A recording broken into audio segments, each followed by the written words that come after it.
in our country. It's Sunday morning, 11 o'clock. Black churches, white churches right next door. They're on the same block, both with hands raised high to Jesus. Still a million miles between us. Black people, white people, remember the God who made you and me equal. And not some people, but all people, remember the God who made you and me equal.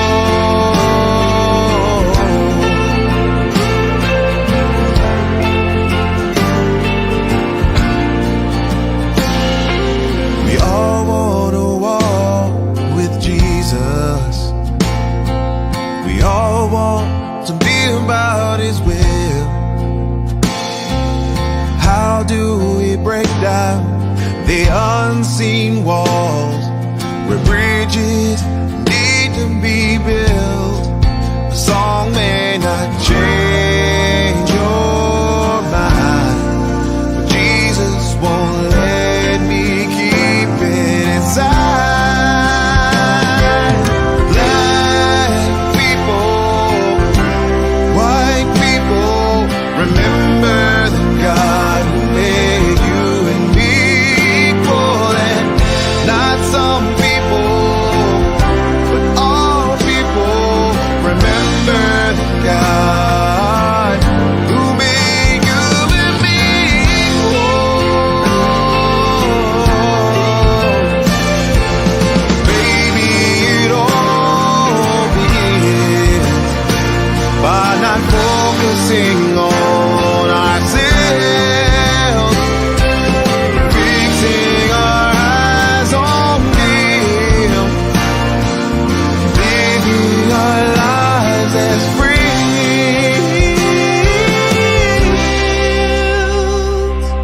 Black people, white people, remember the God who made you and me equal. And not some people, but all people, remember the God. Remember the God who made you and me equal. You and me are equal. You and me are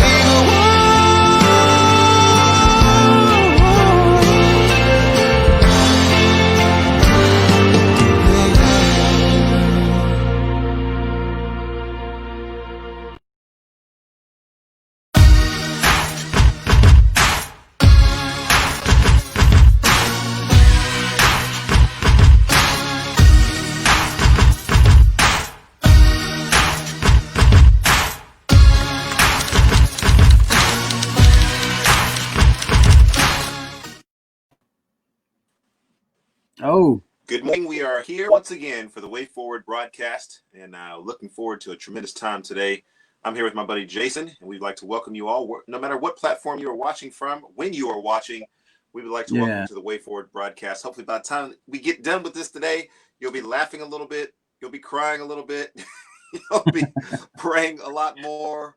That's right. Stuff that we do on a daily basis. What's up, Jason? What's up, my man? Keeping it real, trying to anyways. Living crazy town. Keeping it real. What shirt you got on there, man? You represent today. Be a man. Be a man. It's our be a man. Preach the gospel. It's a shirt we made for our men for Man Camp, and the shirt is inspired by H.P. Charles Jr. That prolific pastor down in Florida. I think is it Shiloh, something like that, down in Florida. And sounds about right.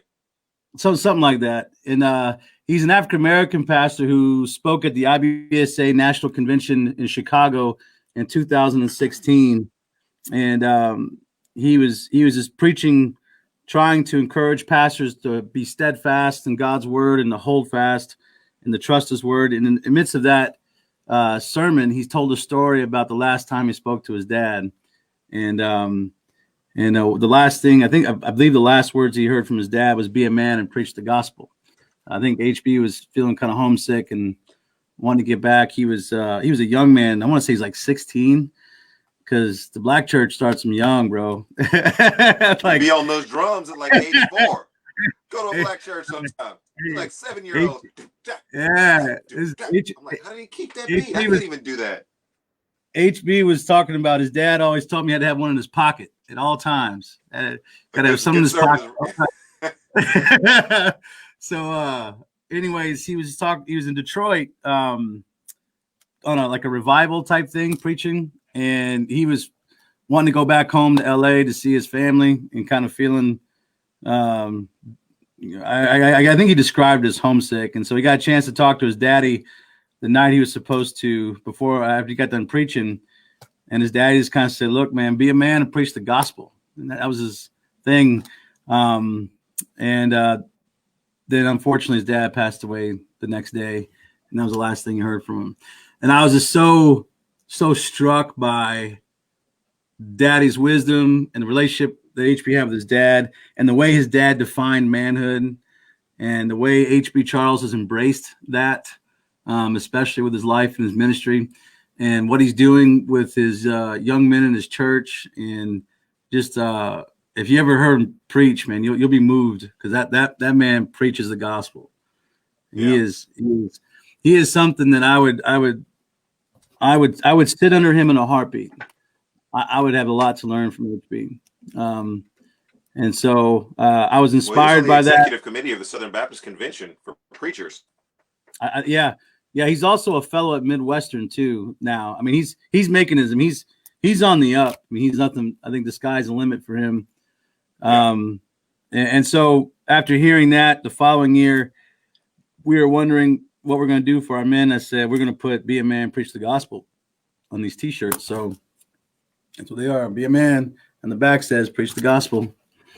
And that's one of my favorite shirts. And actually on my Facebook profile a year ago today, I was actually wearing that shirt, and I was taking pictures with some people, and I always wear that shirt because it is loud. Be a man. Yeah. And you're walking up. That's right. Fade and everything. And on the back it says "Preach the Gospel." And it's, man, Preach the Gospel. I love that. That goes back. That's all HB. So he's never I'm not even sure he's aware of the shirt. I need to send him one. Say, man, this is all about reaching out to black people. And so let's reach out to HB and let's tell him you have a shirt out there. You got a shirt inspired by your story. That's right. People are wearing it to the glory of God. That's right. Yep. It's good stuff. I think I'll make you stop making them. We should brand this, like franchise this thing for him. We can brand it. That's right. Yeah. Hey, we're innovative, right? LeBron's. That's what the show is all about, being innovative. What was the other one we had? We had I don't know. We had something else. I just can't think of it. We need to go back and look and see all the innovations. When you think about it, let us know. That's right. But I want to say good morning to a couple people. Rockin' Ron is on. Thank you so much for tuning in for just a few minutes today. If you just have a few minutes, if you're out there, I think it'll be well worth it. We'll kind of get started here in just a second. Well, I guess we're already started in a certain regard. But I'm in the studios here in Nashville, Tennessee this week. Made it back from Michigan. Oh. And so Ruby and Scooby and Big Head are with me in the back here. You see them revolving back there. They're doing their thing. And so, yeah. Did you find your phone? Did you find your phone? President accounted for. All right. To find what? Your phone? Did you find your phone? I'm looking right at my phone right now. So after we got off talking, and I thought, is that phone going to be there? Like, you have to go back and get that thing, and like, is it going to be there? And yeah, so that's a pretty miraculous story. Last week we were coming back from Michigan, and we made it we were a little bit past Louisville, where you went to school. We're a little Mm-hmm. bit past Elizabethtown. For those of you in Kentucky who are watching this, listening to it, and we stopped at a rest stop there right near Monmouth Cave, and my son was talking big trash. Whoa, man, his Yeah. lips. The fool was inviting a beating. Yeah, that's So I right. was getting after him pretty good, and I remember at one point he started running away, and so we were both on a dead sprint chasing him around the Yeah. service area. If he hadn't been laughing, people would have thought it was a child abuse case. Yeah. But, That's right. That's we right. were both laughing pretty good. We had a pretty good laugh at that. And then the rest of the family got involved in that. But in the midst of all of the carfuffle, if you will, Yeah. I dropped my phone, unbeknownst to me. And about 20 minutes later, as when down the road, somebody gets in contact with me, and or actually gets in contact with my wife and says, "Hey, we have Erskin's phone, and it's at the rest stop, and the guy's going to keep it, and maybe we can go down from Louisville and get it." And I was so confused by that, but then I realized I don't have a phone with me. Somebody found it, picked it up, and there's actually some good people who are still in this world. He didn't pick it up. He didn't sell it. He didn't unlock it so he could start using it, his phone. He just figured out how he could get in contact with people who knew me so he could get the phone back to me. And so I rolled back about an hour and a half the next day and had a really good conversation with him. Really thanked him for his kindness and get the phone back to me, because I was sitting there last week thinking I can't even do the show. Yeah. No phone. Yeah. Was he black or white, Asian? What was he? Doesn't matter. Just curious. No, he was a white guy. All right. From rural Kentucky. There's a few of us guys there are in rural Kentucky, but the town that's right next to it that I stopped in, they had the good old fundamental Baptists who were out there holding up signs. Everybody's going to hell. Repent. I thought, this is interesting. Right. Interesting crew. Right. I think I've gone back about 40 years in time on one exit.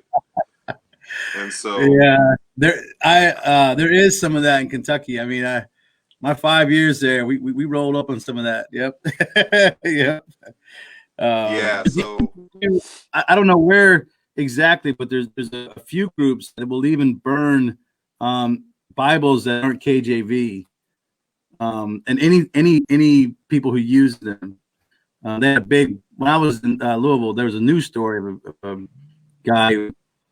Him and his church just had massive burning of Bibles, ESV, Home and Christian, all kinds of stuff. You find that was my introduction. I had no idea that even happened. I was like, "What? Like you're burning a Bible? Like what?" And there it is.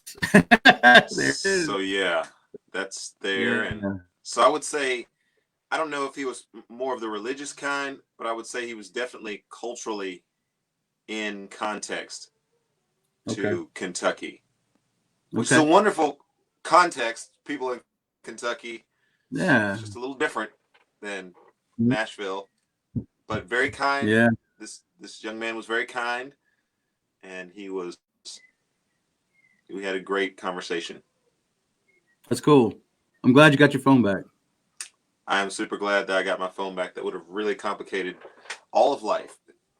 I do so much. That's right. That's right. All right. There's people who say they only have a few minutes, but they're going to listen. So let's actually talk about something. Right. Let's talk about the NBA. No, we're not talking about the NBA because they're not playing. That's right. I was thinking the same thing. I'm like, usually we jump in basketball. That has been boycotted, not postponed, as LeBron James has made clear today. The NBA, the way they announced it, he wasn't happy about that. So he set the record straight. The NBA is boycotting, not postponed. We're what's going on with the basketball. I love it. Yep. So I think the NBA, for more than just basketball, has given me so many topics to talk to people about, and has entered into this discussion like no other group. Yeah. I believe in our culture, because, for people who have said the NBA and sports has become political, sometimes our politicians aren't on point, and the people who are basketball players and athletes are more on point than the politicians. Yep. Are you sensing that? What, Yeah. am I off on that?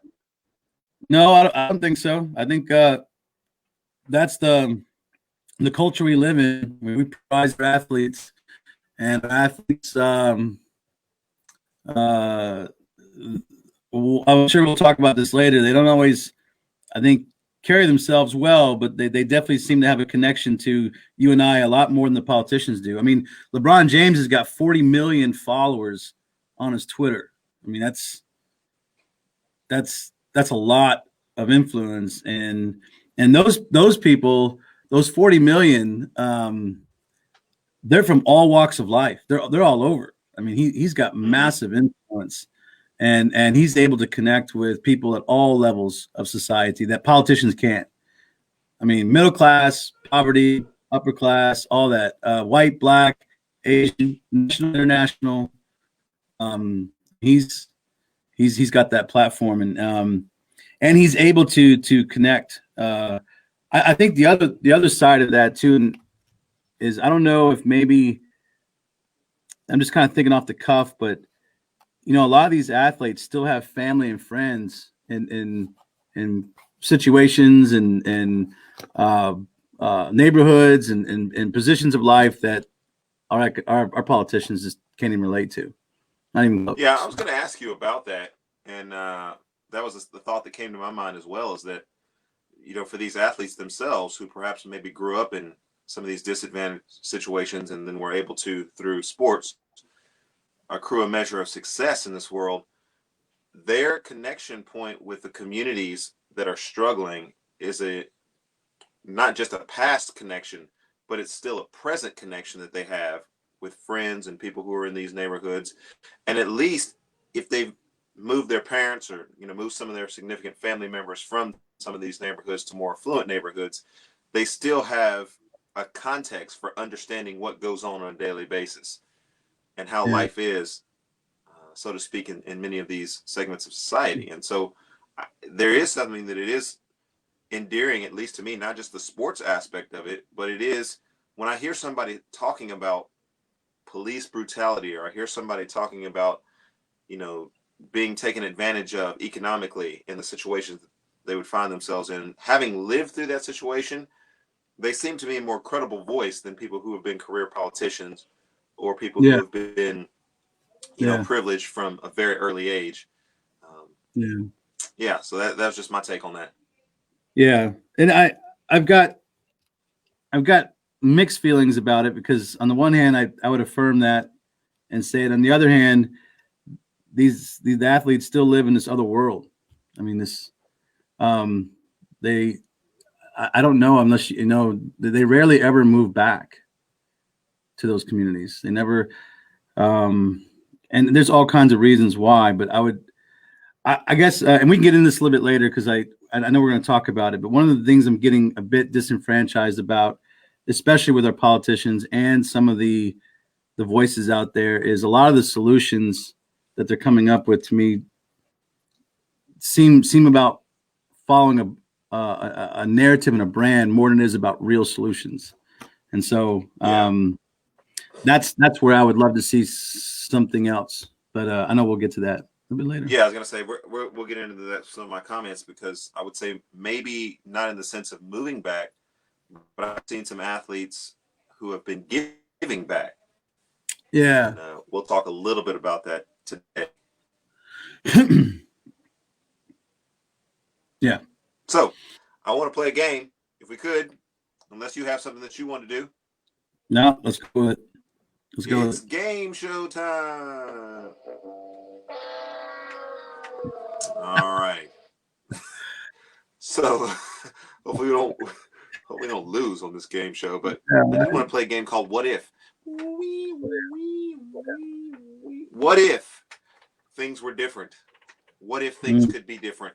What if, in the midst of everything that's going on here, we could build a time machine and stop time and then speed it forward, or go and remind ourselves? Anyway, this is the game called What If. What if, and I'm starting with Jacob Blake because I think that's probably primary in most people's mind this week. Yeah. I want to do a quick aside. Before I do my What If game, Julia Jackson, who is Jacob Blake's mother, spoke several times to a collected audience with regards to the rioting and the looting that was going on there. I don't know if you were able to see any of those. Well, I saw the rioting and looting, but I didn't see her comments. Okay. So there's a couple of clips in which she is at the microphone and she's urging the looters to stop doing what it is they're doing, the rioting. She's asking a cessation of that.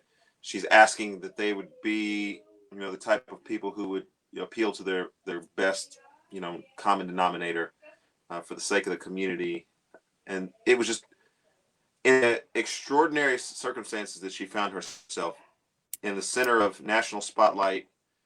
Her son paralyzed is the report that we've got now from the waist down. Her fortitude in her speech is noteworthy this week because it didn't get as much attention as the rioting and the looting and all the negative things. We've talked about that before on the show. Right. If it's negative, it's going to be front and center. The cops are all idiots. They're pigs. Yeah. They're murderous. Or the thugs that are out there in the street, they're just dealing drugs and full of hatred for this country and so on and so forth. So anything that can attach to those narratives, that's going to lead. But in the midst of her speech, I wanted to just say that I thought that her speech was brave. It was impassioned. It was honorable. And I just wanted to say thank you to Julia Jackson. And our prayers go out to her family. Yeah. In the midst of this very difficult, extraordinarily difficult time. Now, going back to my game. All right. What if, and maybe I can speak more to this, Jason. I saw the video of Jacob Blake, and there's some parts of the video that I didn't see. Obviously, the video that I was watching stopped when the police officer started shooting. But what if African Americans used the mistakes that they see on some of these videos as a way of educating their kids and creating safety in the future? In fact, I'm going to have my son watch this video, and I'm going to say, look at the police officers who are beckoning this man to stop what he's doing. Look at him go around the car while the police officers are still beckoning him to stop what it is that he's doing. Look at him go inside the car and then reach down. Now, the video cuts off at that point, but I would say something to my son like this. When the police officer asks you to stop, you stop. That's a short conversation. And then you comply with the police officer and the police officer is requiring you to do. If you've done nothing wrong, just lower your blood pressure and then believe and trust God that he's going to take you through whatever the situation is in the circumstance. Yeah. Now, is that going to save everybody's life? It may not. It may not save my son's life in certain situations, and I'm going to be the first person to say that. But the video shows how on several different occasions, Jacob Blake, and I'm not making a political statement here or wanting to slant it one way or another, but he did ignore what the police officers were saying. And I think African Americans better than anybody could use these type of videos to educate our community and say, hey, kids, let's look at what's going on here and see how this could have been a completely different situation had we done this. What do you think about that? What if? No, I think it's dead on. It's funny when you and I start talking about life lessons. I'm always thinking of Ethan and Abram and Elias, and I think about Justin, right? Young men in particular, who have to deal with this. And I talked to my son about this video, and I said the same thing. I said, and my daughter, who's driving in particular, because she's 16 now, I said, if the police officer has you out of the car, you never go back like that. You comply. And I said the same thing as far as if there's an injustice happening, we'll deal with that later. We'll deal with it. But to do that, I said, is taking your life in your own hands. And I was just thinking about wisdom. Like, what is the wise? I often ask my kids, what's the wise thing to do? Like, how do you sustain life here? The life of the police officer, your life, and whatnot, and we make wise decisions. And I wish he wouldn't have went for that car. Like, I was watching it happen and said, don't go for the car. Don't do that. And he did. And I think I don't know how I can say this except agree with you that all of our children need to be taught this lesson. Like there's just certain protocols you have to follow when you're dealing with the police, and we have to accept the reality that there are going to be some tools out there who are going to take bad decisions and make police officers who make bad decisions. But that cannot be the norm, you know.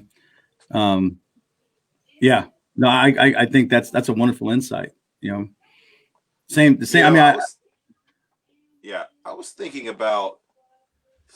I didn't put this in my show notes today, but I was thinking about the fact that in some countries, everybody is required to do some type of military service. Now, whether or not you're for that or against that is not really the point. But my point is, I don't think everybody has a common point of reference when it comes to policing, law enforcement, and military activity, because, you know, there's some who have served, there's some who have not. As I'm becoming more and more familiar with the situations and the circumstances that police officers are faced with, I'm of the understanding and the mindset that you have about 2.5 seconds to make a life-saving decision. And so basically, if you shoot somebody, their heart's going to continue to beat, and they may still be very animated up to 2.5 seconds. So you shoot the criminal, but the criminal turns around and shoots you. Well, you're not going home to your family that day. And so there's a lot of people who have commented about the fact that he was shot 7 times. Yeah. I think, and I welcome anybody to come on the show that has more current and accurate knowledge about this, but I think you are supposed to shoot until there is no present danger in circumstance. And so that he shot him 7 times, I don't think is out of step with the training that the police officers receive. You're right. I'm good friends with the police officer in town, and he's talked about the 21-foot rule, and he's just talking about, like, here's what's crazy. These people who are making comments and commentary and just really don't understand how intense the situation is, how quick the situation is, and how out of hand it gets so fast. And these decisions, you know, I'm still up in the air if this was a justified shooting or not. I'm just kind of waiting to see all the evidence comes in. But from what I see right now, some bad decisions were made, right? And I you know, I had questions like, you know, there are reports that they did try to tase him, it didn't work. There are some reports they tried to. I know there's video of them wrestling him to the ground, but he gets away. And so I'm just kind of waiting to see what all comes in. But all of that is happening in real time, and the decisions are being made real fast. And if a police officer is going to get killed or hurt, I believe, and I can maybe we can get Corey on the show if he's willing to do it. But he could talk about how they're taught, hey, look, the car is a weapon. What's inside the car is dangerous. You've got to get there and get fast. These are quick things, and I'm not trying to justify the shooting. I'm just saying I can now explain why things are happening, unfolding as we watch things happen. And I think that's important because it gives a little bit of context to these situations that we see on a video, because to see anybody get shot on a video, unless we're completely desensitized to life, is a very jarring and emotionally stirring thing. Absolutely. And yet I think that's important. Let's invite a police officer or maybe several police officers to come and just give us a vantage point or perspective. Because I think, you know, I don't know that I'm going to try to legislate any type of education curriculum, because I don't believe in the public school in the first place.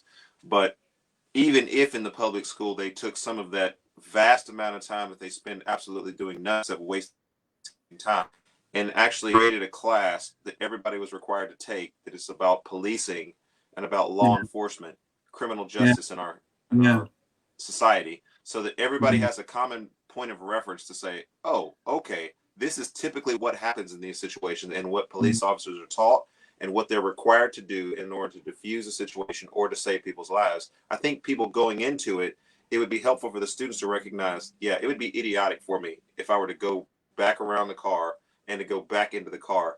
That would be a lack of wisdom on my part. And I would know that once I do that, it's game on. It's bad. It's bad for anybody, bad for everybody. Anybody who does that, it's bad. And you can go on YouTube and find, there's actually videos on YouTube of police officers getting shot and killed because suspects have gotten back to their car, or police officers are walking up to their car. So there is a context to why the training is what it is. And so it's just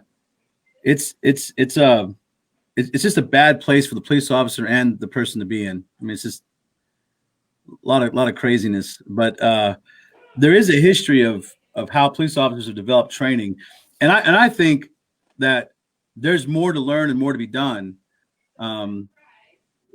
Yes. There are ways to de-escalate things that we don't have to. I would like to get to the place where the gun is the absolute last response. The absolute, like we have covered better areas to get to a suspect down before we start pulling bullets. And so I think that's where reform needs to happen. That's where training. I mean, any good institution over time has to adapt and grow and learn. Has to. So police reform is a no-brainer. And I even think police officers would agree that, hey, we can do some things better. Say, Yeah. I have former students who are either in the police force or are training to be in the police academy or police force.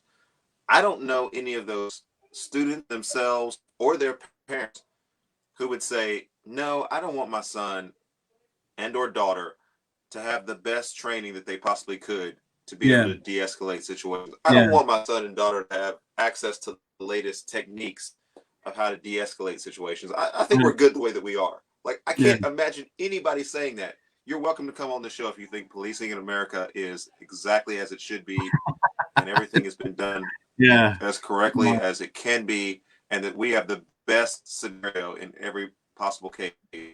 You're welcome to come on the show, because I would love to hear your argumentation for that. Your data, your statistics, I mean, what do you have? Because I think everybody agrees with you, Jason. We can do better. Yeah, we should do better. Yeah.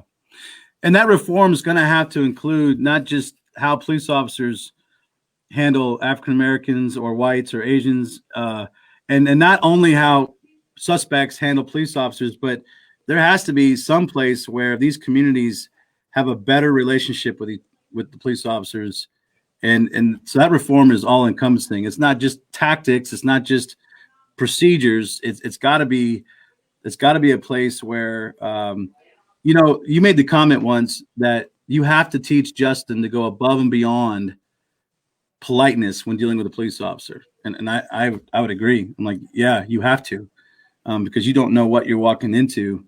What's happening there. We need to get to a place where that's just all across the board. I would have to tell my son the same thing. You get to tell your son the same thing. And so part of that reform has a better relationship, a better understanding, so that kids and adults don't, I can't go into Jacob Blake's mindset, but I would imagine part of his reasoning for bucking the system or bucking these police officers was that he just has no respect for them or no, he's got a bad relationship with them. Not because they've had a previous encounter, but the mere fact that they're police. And, I don't trust you, and I'm not going to follow you because you're going to probably do A, B, C, and D. And that could be why some of his decisions, I don't know, but that's got to change. That's got to change. So that's part of that reform. This is one of my other topics. I had talked about this. What if the police had more transparency and care for their communities? And you just touched on that in the comment that you just made. I think it's important that, because I think sometimes, and I don't know if this is coming from police forces or this coming from people who want to support the police and believe they're doing the police a service by instantly coming out and saying, well, this person was a criminal or this person did something that's wrong.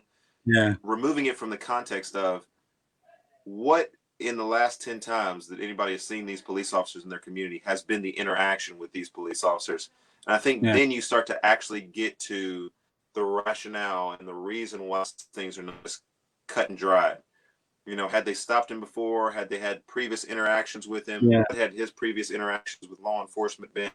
About Sterling Brown, that plays for the Milwaukee Bucks, and his interaction. He parked in a parking lot. Apparently, he wasn't supposed to be in a parking lot, and so, he was brutalized by the police, and they settled.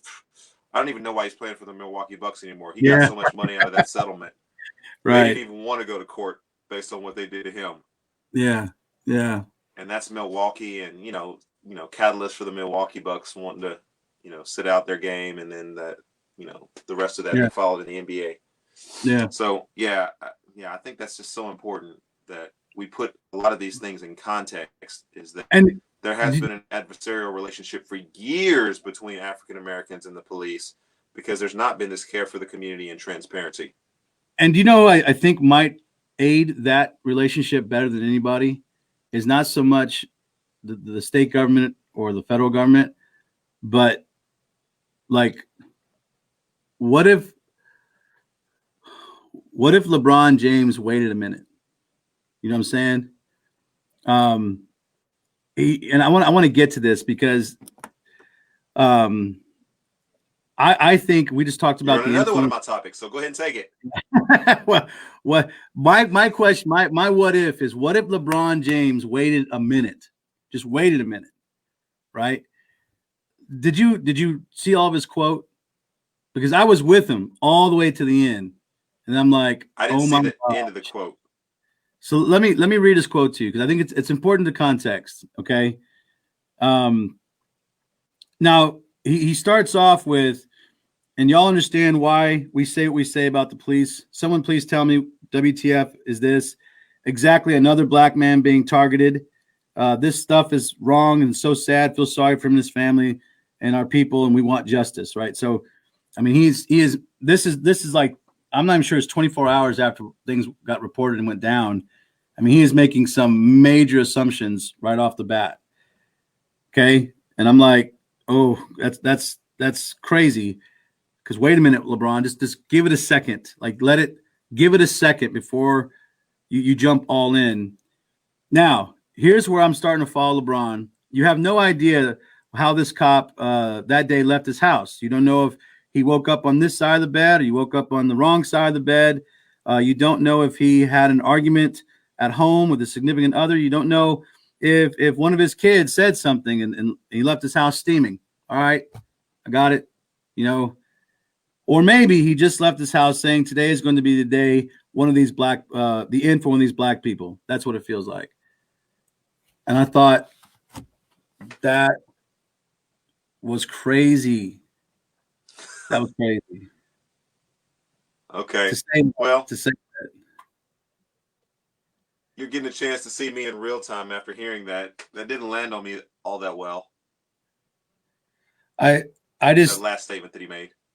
I just thought, look, I thought, okay, man, you're passionate, you're upset. I totally get that, but man, you just made a major assumption, and you just added to this narrative that, and here's why I got a problem. I mean, there's a lot of problems with this statement, but from my own personal experience, one time I stood up in the pulpit and I was talking about wolves coming into the church and attacking the sheep, which is metaphorical, right? I mean, these are bad people coming in to try to steal the sheep away. And I made the comment, hey, my job as a shepherd is to protect the sheep from the wolves. And, pastors don't let wolves in. We shoot wolves, right? Metaphorically speaking. And this lady took that comment and took it to the wall. Like, he's threatening to kill people. And I said, that's not what I'm saying. It was in a metaphorical context. It was saying this.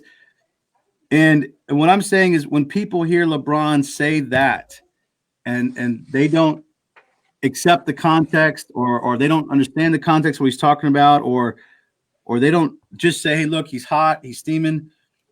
It starts to feed this narrative. Again, cops are evil. They're targeting black people when they get up, and we need to be against them in that realm. And I thought if LeBron would just wait a second. I don't want LeBron to stop talking. I want LeBron to keep talking because I think people will listen to him. I just would like him to remember that his words have consequences. Don't make any assumptions.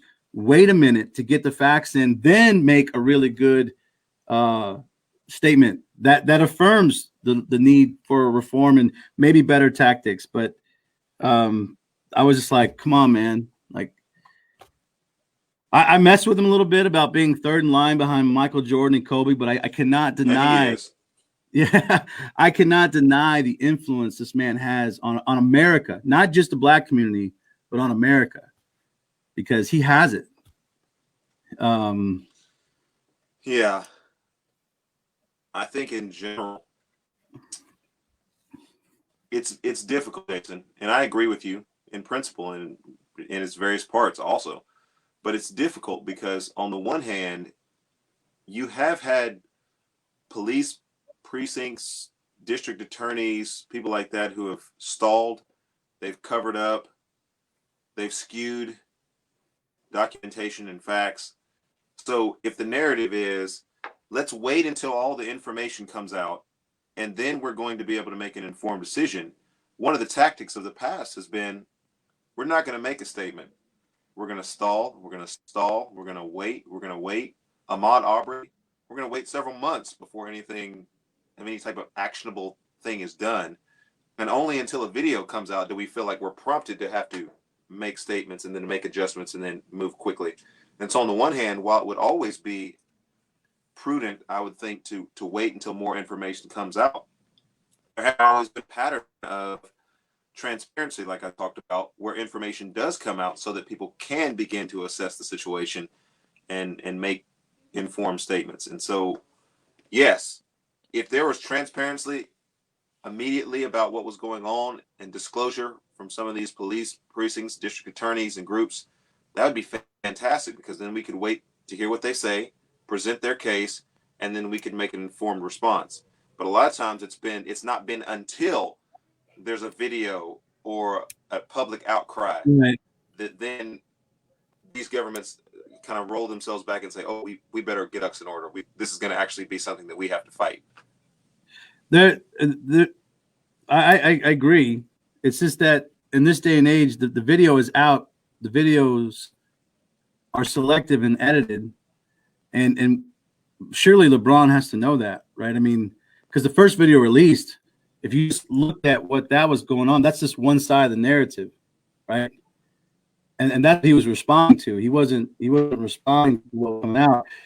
Secondly, I would say, fine, you have a response. Just be careful with the assumptions you make right off the bat. That's all. I mean, his words carry a ton of weight on the way, and Kenosha is burning, not because of LeBron's remarks, by all means, but it seems like they're still feeling this narrative that's not going to find a solution, because it's still creating this. Cops are targeting black people, and this is another example of it. And that right now is left to be determined. You know what I'm saying? Yeah. Like, I mean, so. Well, that was my statement that I was going to make about both LeBron and Oprah. What if, since this is the game, what if LeBron and Oprah, they teamed up and they started another party? We've got two parties in this country. What about a third party in which justice and reform and some of these issues was a primary focus, and middle class issues and economic incentives were sort of the platform of this party? Where you at, LeBron, Oprah? Are they on the? Can you make a comment if you're watching this? Okay, I don't think they're watching the show. But anyway, somebody who knows LeBron and Oprah, can you get them the transcript of this show and tell them that we asked them, or at least I asked them, in purely fantasy speculation world, what if you guys could start a third party and you wouldn't have to be dependent, or I should say manipulated, by the Democratic Party? You could just have your own party, because your voices, like LeBron and Oprah, those two voices in the African American community, that's significant. It's powerful. It's powerful. Yeah. I even though some of Oprah's beliefs are off the charts, but you can't deny she is phenomenal in her influence. And she's got a wonderful story. Now she's done a lot for the community and around the world. Yeah. She's got a wonderful story that way. So, and I'm totally for this country needs another party. It needs another voice because these two voices are just killing us, absolutely killing us. I think we should have a 4-party system. Yeah, I think there should be some politicians who spring up with religious concerns in mind, who can separate themselves from the grand old party and say thanks, but no thanks. yeah, We are more concerned about some of the biblical themes and the outworking of the kingdom expressions than anything the Republican Party would ever be able to put on the table. Because I meet so many people who are like, man, we would love to do something different, but we just can't because of abortion. And they are yeah, locked in place because of that one issue of abortion. And they'll just hold their nose and they'll just say, we're just going to take whatever comes. We're going to yeah. have to sidestep whatever foolishness comes from the Republican Party because we got to have the sanctity of life. And I get that, except I'm not that. Yeah. And so where do I land? I don't even think you're there. Where do you land? Nope. I've struggled with the RNC for years now, because I'm just watching inconsistencies on the moral grounds, compromises on things for crony capitalism. I was about to say that same thing. Yeah, it's you're just kind of sitting there saying you're not really upholding the voice. I'll tell you what I think, if the evangelical vote were to finally call into question some of Trump's ethics, I think he would abandon us in a heartbeat. I think he's going to find whoever will support the camp. I mean, just look at his past. Before he gets into politics, and this guy wears flip-flops all over the place. And so we don't have, right now he's for religious liberty. Right now he's for the sanctity of life. Right now he's for these things, and he knows what to say to keep the evangelicals, in camp and what they're doing. But all it's going to take is, look how he treated Russell Moore, the president of the ERLC, when Russell Moore called him out for some of his vulgar language on Twitter and some of the ways he was talking about women. He just called Russell Moore like trash. And now Russ has a way of getting away from some things, but I got the opportunity to spend a couple of years with him as my vice president, and I'll tell you that the man's morally sound. He loves Jesus, and he lives out the faith. The last thing he is trash. He's just, and so that to me was just really a bit concerning. And we need another party. We need something else to have a vote. And I believe there are many African Americans out there who feel the same way, who have very strong traditional values, even if they're not, blatantly Christian. They definitely have conservative traditional family values that would say, look, I'm saying the same thing. And I think it would actually clarify things for a lot of people because, let the Democrats have socialism. That's been tried and it's been true.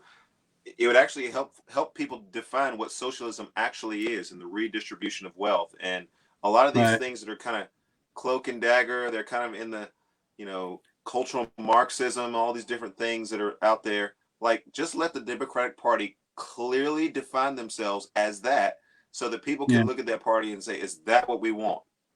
If it is, then you vote for them. If it's not, you don't vote for them. It's a very clear choice. As in terms of the Republican Party, I will just honestly say, in the 4 years that Trump has been in office, it has hurt my evangelism when people think that I'm associated with Republican Donald Trump, and I have to define my conservatism apart from Donald Trump, because that's a major sticking point. Say what you want to about, Erskin, you're throwing away your vote. Erskin, we don't like what you're saying. It makes no difference to me. I don't care. I'm not voting for you. I'm trying to vote my conscience. And so I'm just telling you point blank, that issue has hurt and set back evangelism many years because people do not understand how you can support and vote for somebody who egregiously, like, and it's not even close, is not an example of any type of moral exemplar, and Yeah. that never gets called into question. Just like you Yeah. said, Jason, it would be Yeah. one thing if the Republican Party was being called to task by evangelicals constantly when Trump tweets or says different things. And how do you like that picture I sent you this morning? Loved it. That was like, I Hang thought on a that was second. the coolest thing. I don't get provoked by pictures like that, like emotionally very often, but that was emotionally provoking. You gotta post it somewhere else. I don't know if you found that, but that was good. That was really good. I thought, man, that was That was to the point here. It's a picture of, and we'll man, have to get it up on the show at some point. yeah, It's a picture of Martin Luther King. What is he putting his hand up to Donald Trump over his mouth? yeah. Tell him to be quiet. Like put his And mouth, telling like him put be quiet. And he's got his phone out and he's about to tweet something. And can we yeah. get this picture up? I'm doing the show, so no, we can't get the picture up. We need a producer. That's what we need. We need a producer. But I was moved. Like I said, I'm not one to be moved by pictures very often like that. But that was telling. I thought that was really telling. That was good. Yeah. So That was, anyway, the point that I was making was if we had a party that was concerned about abortion, was concerned about the poor, the orphan, the widow, yeah. um, Yeah. and one that was concerned about more the theological and kingdom issues, and we could vote that, knowing that we could Yeah. evangelize based on the platform and the moral exemplary Yeah. lifestyles of the people who were part of that party. And that would help evangelism incredibly. and still be able to uphold. I think I liked our democratic republic system. I don't mind being in a pluralistic society. I'm okay with that because I feel like the gospel can stand on its own, and we can do that. Ain't scared. But I like to have both. I like to have we have the moral value system of the gospel and these kingdom issues, and still uphold our democratic Western value system as far as our democracy and our republic, our free market ideas, our free market of goods. And I know people who were watching who are involved in politics to say, well, you're just maybe a classical liberal, or you just want to go back to the Make America Great in type 50s, and that's not necessarily the case. Because if I'm really concerned about my conscience and my morality, then I don't want the 1950s America where African Americans are treated subhuman and not given the rights to life, liberty, and happiness like everyone else is. But I do think the system itself is better than what we're seeing around the world. Yeah. And as crazy as our courts and stuff are, I still think the system itself is probably better than what we're seeing around the world. Not the And here's best. the thing, Jason, I agree with you. And for those that are out there that's kind of wondering where I land on this whole issue, like, I don't support gay marriage. I don't support abortion. I don't support a lot of the issues that are out there, but I don't have to be a jerk about it. Like, we have homosexual neighbors that live around us, and I wave to them every time I see them. I try to have friendly relationships with them.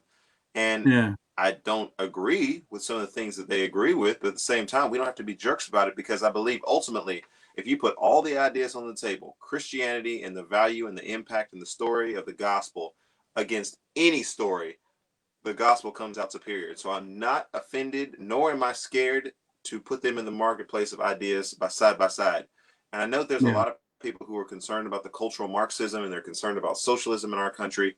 And I feel the same way that a lot of people do. Andrew de Tocqueville, this is the greatest nation, I believe, in the history of the world in terms of the form of democracy that we have. And so put socialism out there. I am not concerned one bit about cultural Marxism.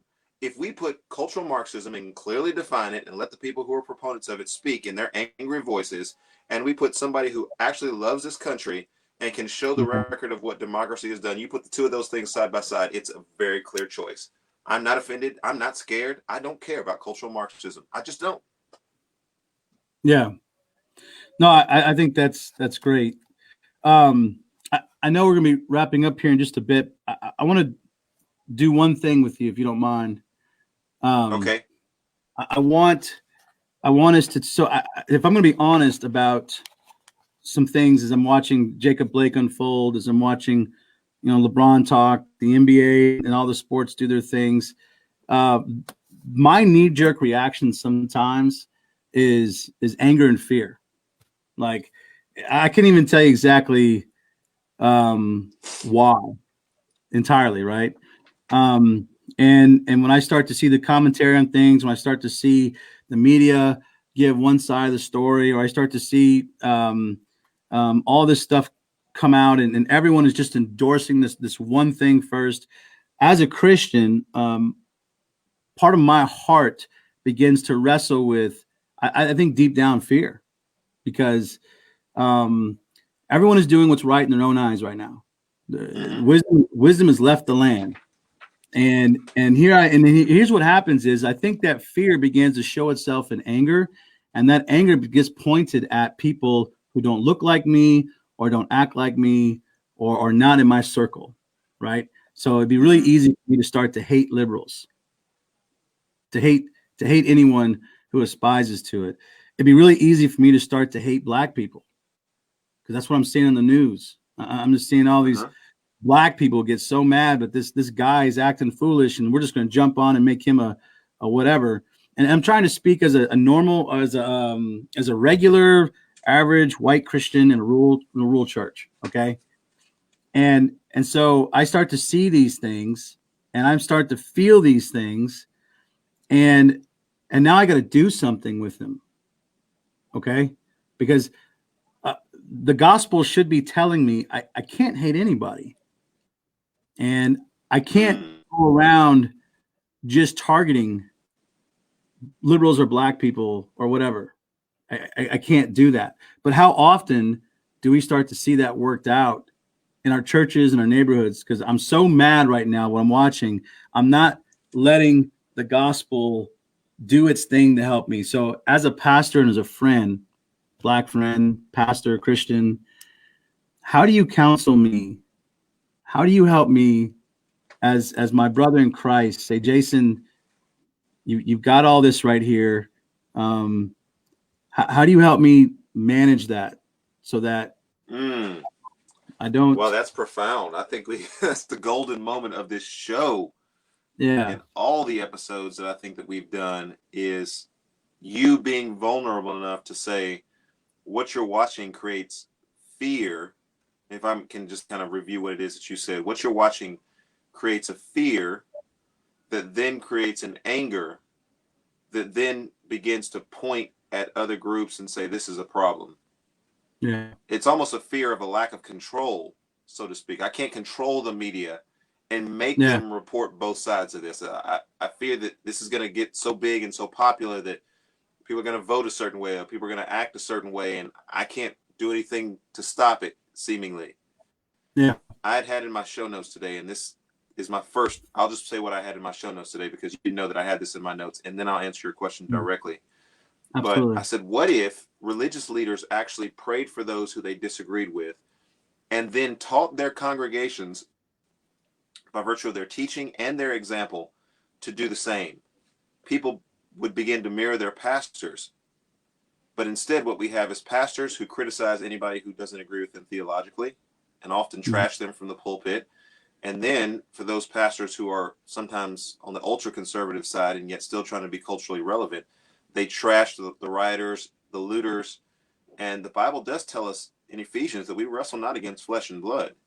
And so we're looking at these people who are out there doing terrible things, and a sense of fear, a sense of nationalism creeps up, and we begin to criticize those people, to disparage those people who are made in the image of God. And we are so far away from being able to have an evangelistic connection point at that point. And so, man, I think you hit on something major there, Jason. I don't know how I can cause you to not have fear except to tell you that Christ has overcome our fear. There's no fear of man. There's no power in death. That Christ has overcome all of these obstacles and major challenges that we face. and to put one's hope in the gospel. Because I honestly believe, as I'm talking about four parties here, I don't believe there's going to be a legislative body that fixes the issues that we have in America. I squarely and solely and only believe that unless a revival and a genuine, authentic revival takes place in America, it's not going to matter. I don't see America being around too much longer at our present rate anyway, because the way that people talk to one another, and like you had mentioned, Jason, the lack of leadership, even among Christian leaders, is mind-boggling to me. But I can only think that God has allowed this because he intends to not have America be here very much longer. Because if the religious leaders can't get it together and they can't model for their people what it's like to care for people who they completely disagree with, Yeah. and care for those in whom are messaging and evidencing, I don't know where we can go from there. Yeah. I think what as I try to, work through it, it is a form of unbelief. God becomes small and Marxism becomes big. God becomes small and racism becomes big. And what happens is if I'm not equipped with understanding what Jesus says and actually surrendering to the Holy Spirit to allow me to work all of those things through this gospel that says God is sovereign and he is good and he is going to advance his kingdom, and also being reminded that I'm not wrestling against just the physicalness of this world, but there are principalities and things that are out there. Yes. I've got to come to a place where I just maybe humble myself and say, Lord, I just don't know. I don't know what to do. If you don't do something, I can't do anything. And that surrender, I'm hoping, allows Christ to then work in me to see, because he tells you to love your neighbor, and he tells you to love the racist, and he tells you to love the Black Lives Matter. Love your enemy. Yeah, he tells you that, and then he tells you that they're not going to necessarily love you back. They didn't love me back, right? That doesn't mean just because you love these people that they're gonna, like jump on board and be like, oh, you're the greatest thing since sliced bread. So we're talking about loving in a way that is not like this world knows how to do it. And if I'm honest with you, I have no idea what that looks like in my life sometimes, because the things that come up in my heart, if I don't do something, if I don't acknowledge that right away, I can totally see myself becoming bitter, angry, cynical, and rolling up with a gun and just saying, I dare you to give me a reason to pull this trigger. I can see that. I can see that. And the other thing is if I don't have relationships that matter, that keep this whole thing in perspective. So here's what happens, right? I read these articles and I get pissed. I'm like, oh man, I'm angry. I'm this, I'm that. And then I know I got to talk to Erskin on Friday. And I'm like, all right, Lord, I gotta look at this man in the eyes, right? And I gotta have a real conversation with him. And what I'm seeing right now is not really the gospel. It's not really Christ. And I've got to work to get to this end, this place where you and I are having how much work that is, right? Like, and here's the coolest thing you did for me today, right? The coolest thing you did for me today was you started with your song Black and White to get us in. And it's like, it just all brought back, okay, yep, there's where it is. There's where it is. And it just settled the whole thing in my heart, right? And so I think it's important that I'm honest with myself about these feelings that come up. And it's important for me to understand the truth of the Bible and how it's supposed to be reforming my heart and my mind every day, transforming me. And then as a pastor, I have to demand that from my people. I got to say, we can't live any other way. We can't. Yeah. You're going to have to throw away this nostalgia of America that you're trying to go back to. We're kingdom-minded, forward-thinking, and that probably get me fired one day. Well, I love the fact that whether you get fired or whether nobody else watches the show or they just decide iTunes or Spotify, they're just take Erskine music off. At the end of the day, we'll still be friends. That's right. in, That's right. in the most authentic sense. Your son is still coming to stay with us for a while and do Yeah. some work with us. And, you know, the kids are really excited and we're just looking forward to that. And we're going to be in your home at some point when all the COVID stuff is over and you guys will be able Yeah. to come down and, you know, we'll do a lot of life together, Yeah. irrespective of what goes on with this show or our Yeah. particular vocations in life. You know, it's an authentic friendship. And I think you nailed it. I was having this conversation with another one of my buddies yesterday. It's like everybody wants this magic bullet, this magic solution where we can just pass a law or we can give money to something and then everything is automatically fixed. But, Mhm. you know, our relationship has developed over years for us to be able to Yeah. get to this point where we can talk about things. We can disagree with one another. We can even call each other out and say, we crazy talk going on. And it's okay because the context of the friendship can endure those kind of things. And I think that people are shortchanging the actual solutions because to develop a relationship with somebody is more enduring anyway than just passing a piece of legislation. That is the head on the nail in my mind, Erskine. Why I think so many solutions that are being put out there are falling short because nobody wants to do life together.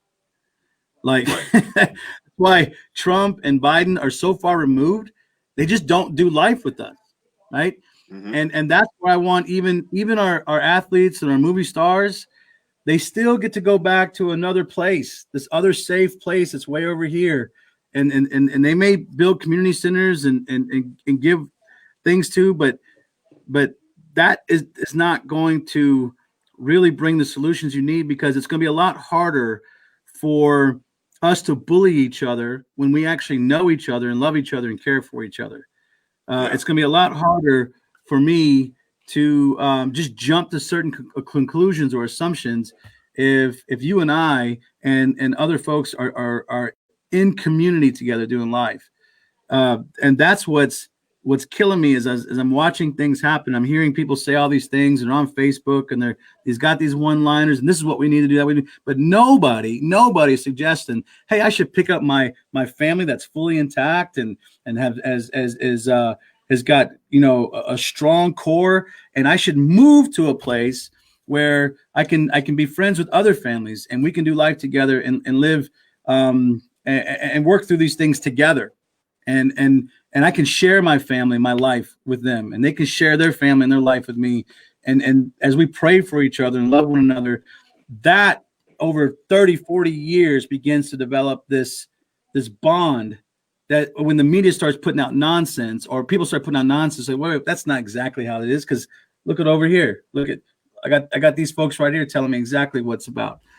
I just don't hear any of that. Nobody's saying that right now.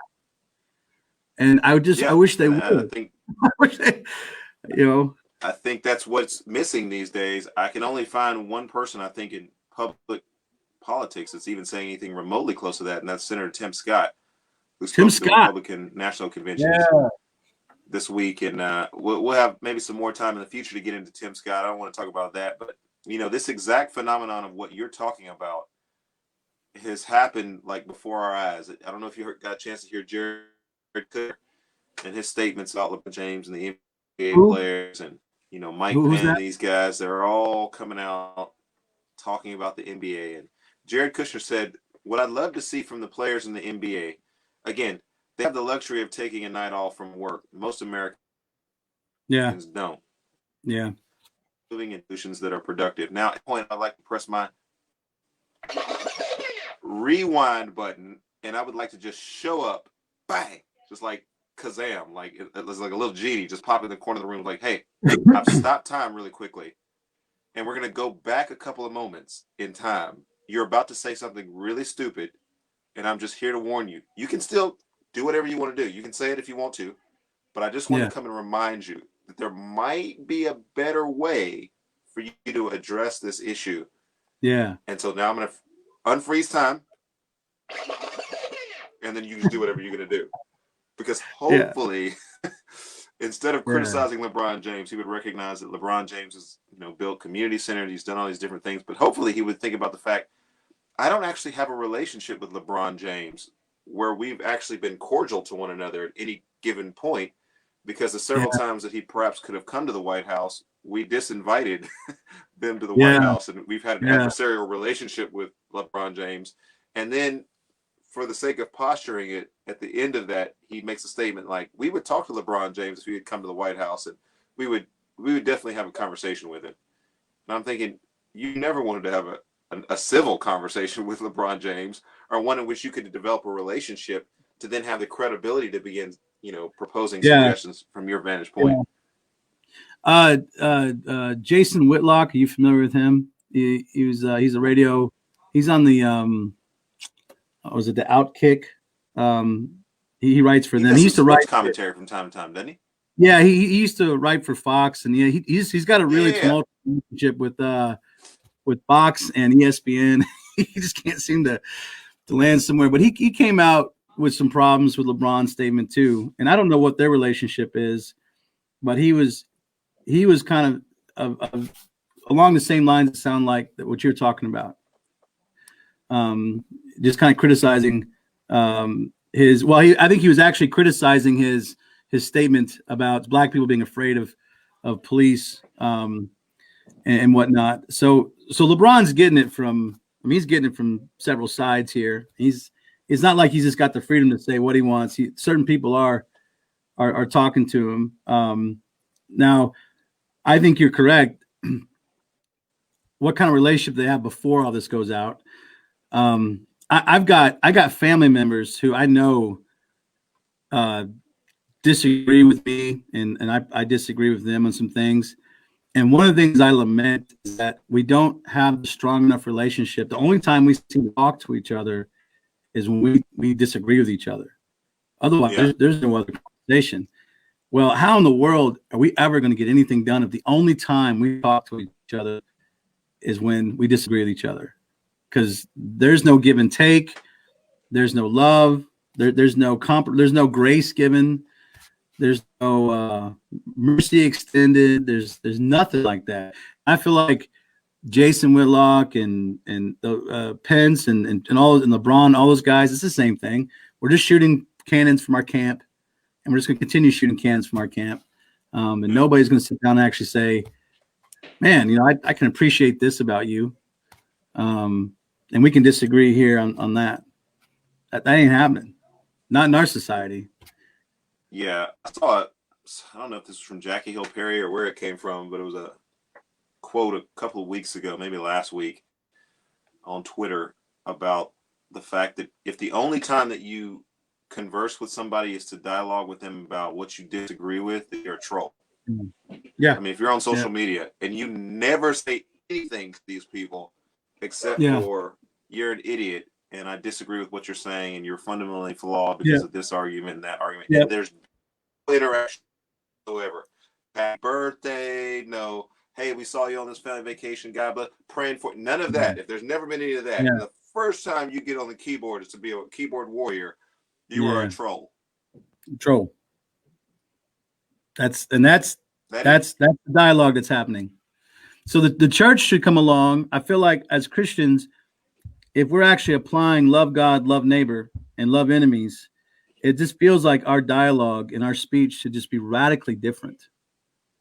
Like I said, if I have an imaginary conversation with LeBron James, I would hope that I could comment on, I love how he supports his son. And I love how, he stands in a place to be a voice for his community. I love the way he plays basketball. He's quite a phenomenal businessman. I can learn a thing or two about the way he does business. There are things about him. I love his competitive nature. I love the way that even if he doesn't get it right, he at least stands.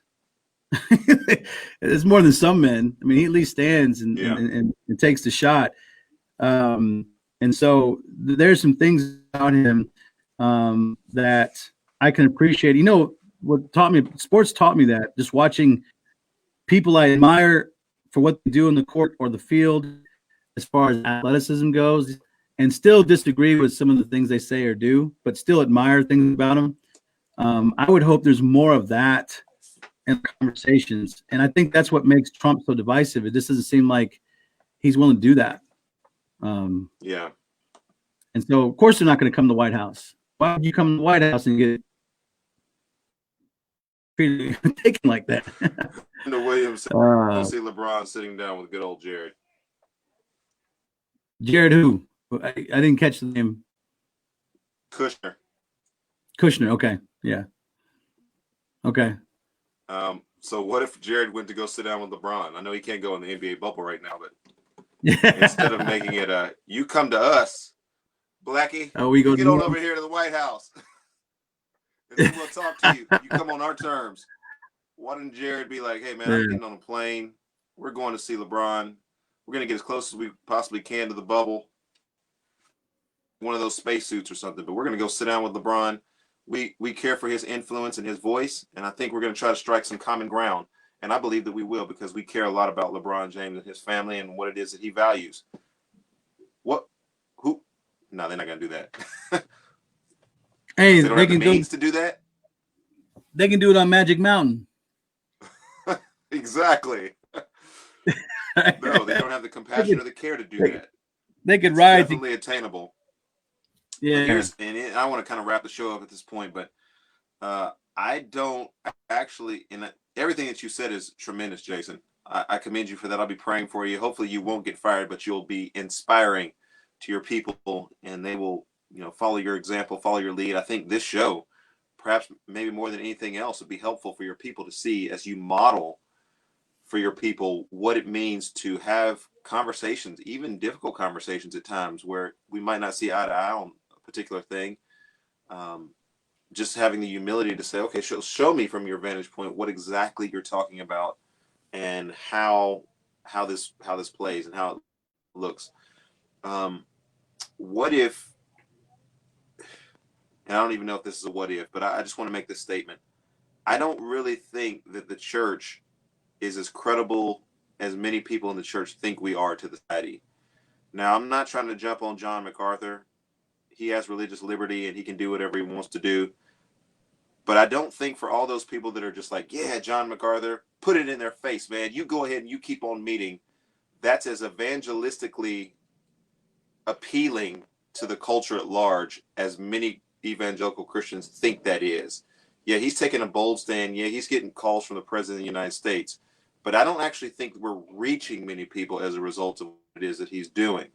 Now, John MacArthur, you do whatever you want to do because you're a grown man and you have done a lot to help the kingdom of God forward. But that, and then the controversy and the scandal related to Liberty University with Jerry Falwell Jr., he and his wife, I would virtually come out and say the church and the evangelical church in America has zero credibility right now with our culture at large. That may not be a concern of yours. You may not even care one bit how the church is being perceived in the culture. But I think we have zero cultural influence. The only message that I think that we can possibly give right now to our culture is we are absolutely sorry. We apologize profusely for our self-righteousness, for our hypocritical behavior, for our lack of a biblical example. It's not like we don't have an example. We have Christ in whom we're supposed to be conformed to. We've not done that. We've not had compassion and shared the gospel. We've not cared about the unborn. We've not cared about black people. We've not, and just apologize and just leave it at that and see what the Lord can do with that, because I think we're pretty much irremovably broken at this point in the eyes of the culture. Yeah, that's just my personal opinion. That doesn't have to be your opinion, but I'm just saying. I don't think we have anything we can say. I think you're exactly right. I think actually saying I'm sorry and then being quiet and just being quiet and of not just having an opinion about things, but actually being able to be the hands and feet of Christ to the community. So being able to say I'm sorry, you know what, foregoing my opinion about how I feel about things, and then actually going and suffering with the widow and orphans and just doing what Paul says, live peaceably and go after those who are hurting and needing and broken. That I think what FBCL is trying to do in our community. Just look, we love Christ, we love you, and you know what? We don't have to have the platform to say great grand, social issue things. We can say we're sorry, and we can live a life of repentance and a life. One of the things I try to convey to the people is everyone is broken. Everyone is broken, and if we truly understand that, then we should be able to see our brokenness in other people. And once we see it, I mean, we actually embrace it and believe it.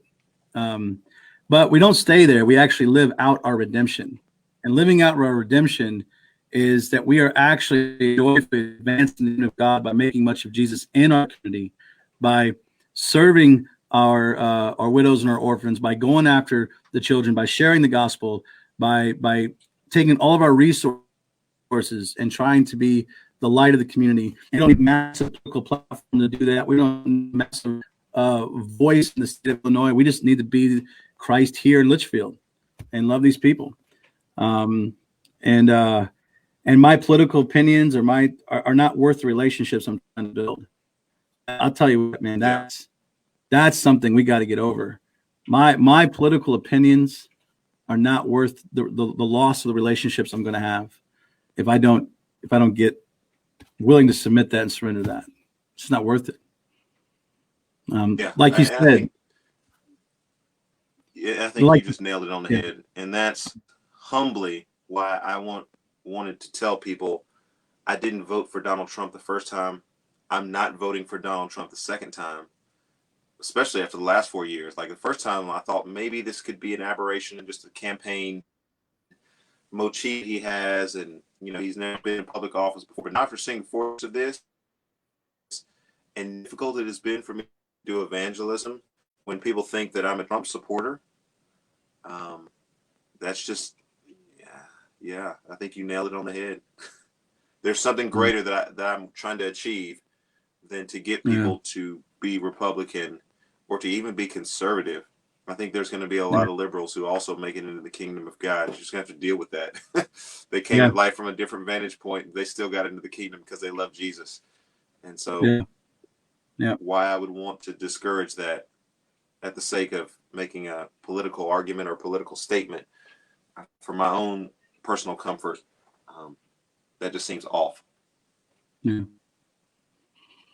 It's a good word. It's a good word. We should. It's a good show today. Yeah. Well, for those who are, all two of you who are still watching the show, thank you for your involvement in the show today.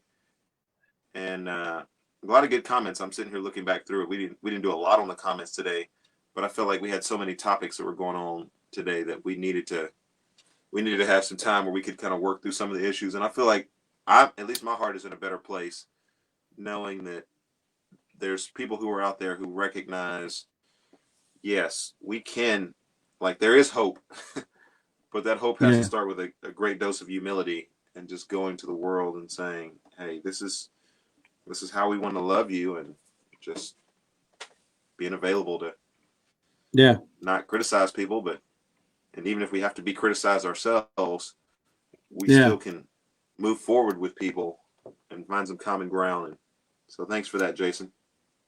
Yep. Thank you. All right, it's been the Way Forward broadcast.